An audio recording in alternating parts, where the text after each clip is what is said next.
Hey guys, welcome back to Pian's Kitchen. So today I'm gonna be making beef tapa.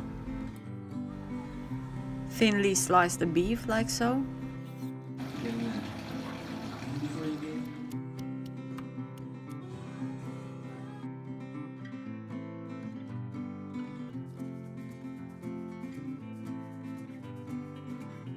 So Toyomansi, it's a Filipino style soy sauce mixed in with calamansi or lime.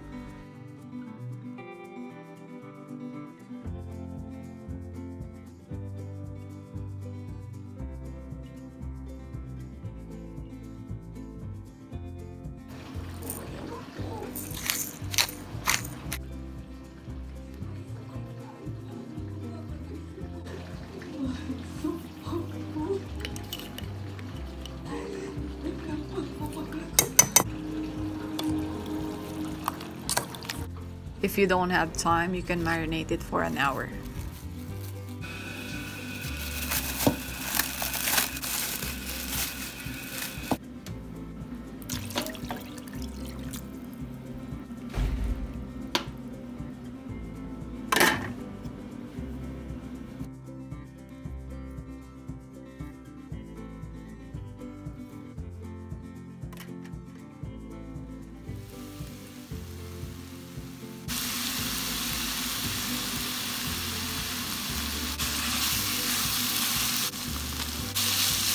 Go get some rice, you're gonna need it. And there you have it, my version of beef tapa.